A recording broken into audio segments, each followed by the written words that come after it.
Hi, everyone. This is Cindy Soto, your certified health educator from the Hippocrates Health Institute and the author of the guide, How to Get the Most Out of the Program. I'm joined here by my husband, Pedro, who is one of the health educator instructors for the Institute. Today we're interviewing Antony Chatham, who has personally helped thousands of guests as a psychologist with the Institute for the past 15 years.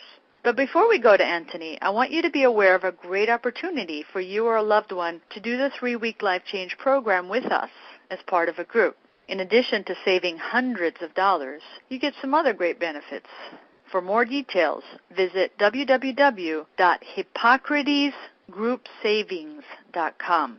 We have groups scheduled the rest of this year. For the exact dates, visit www.hippocratesgroupsavings.com. Now let's get to the questions with Antony. About the second part of the question, you probably have heard this expression from Dr. Brian Clement. He often says something like this to the guests: well, I know why you are here. Either you are scared or you are enlightened. And it is true. A lot of people try to change their lifestyle because of scare.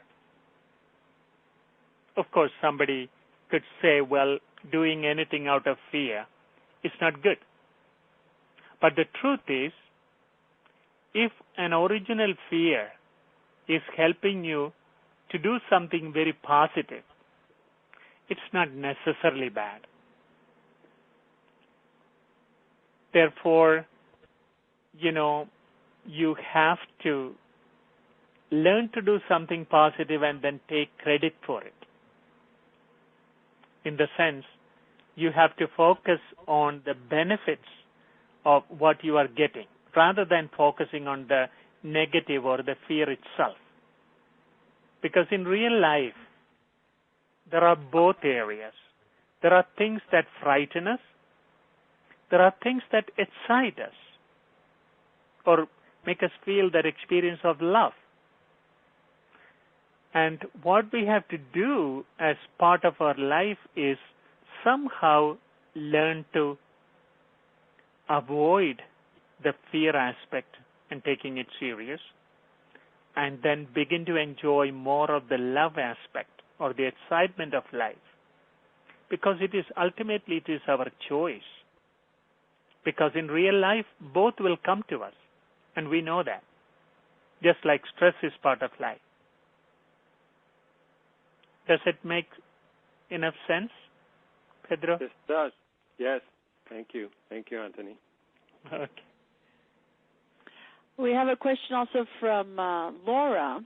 She says, hi, Antony. We met at Hippocrates about a year ago, and I listened to the CD you made for me quite a bit and have done a lot of work on my emotional state.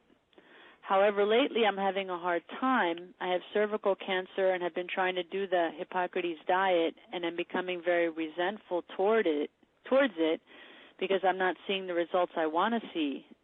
How can I clear some of these angry thoughts so I can have a more positive outlook and regain faith to help me stay on the diet and have a better attitude? I feel like I'm slipping. And she says, thanks so much. Huge hugs. Okay. Thank you. It was so nice to hear Laura's comments. But at the same time, I am sad to hear what she's feeling. Now, this is a clear case where we know that we also face adversities. In this case, she has been trying to do everything she knows to do well.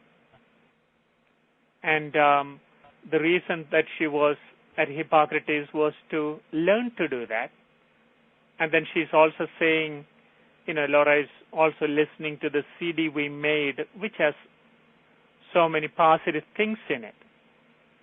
But at the same time, the reality of the challenge of the health is bothering. And we can understand. And some level of anger or fear is not unusual with that kind of condition. But again, I would say, given the reality, we have to learn to focus on the positive. That is, we all have challenges, but the challenges come in different ways. And we have to learn to look at our own personal challenges and be able to say, well, this is my challenge now, and I'm going to make the best of it. Because we know the moment we are born, we also have one thing sure. We will die someday. Only thing is we don't know. But somebody is not going to focus on the death all the time just because we know we will die. The same way, any kind of illness, they often come with some challenge and some consequences which are uncomfortable, painful, and difficult to deal with. But we really want to learn to turn away from that fear and focus more still on the positive things. Because what I'm feeling is, in spite of many things going wrong around us, if we pay attention, there will be still many things that are still positive, still can cause happiness and joy around us. And we want to focus on them. Maybe working with somebody to really to focus on the strengths you have in spite of the challenges will be a good thing. Because I know that when we worked together, we were already focusing on the strengths. But I would say you may want to take it one step further and redo your list of strengths, what is still working good for you, and focus more on them. By the way, Cindy, let me take this opportunity to mention that aspect. When people come to Hippocrates, and often when they do the stress management session, usually the second session, my colleague and I do it slightly differently.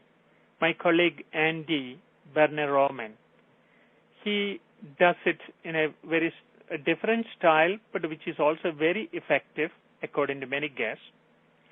But I do it in a different way by using a combination of progressive relaxation, guided imagery, and affirmations. And so in the affirmations part, I ask people to make a list of their strengths. In fact, I don't ask them. I usually write it down as they speak. And then we make a list of roughly about a dozen items which are still positive in our life. And then in the CD that we create, I repeat them back to them as affirmations. The intention of this is to focus our attention from, to refocus our attention from the negative to the positive. Because usually when we are ill, we all have a tendency to focus on the negative.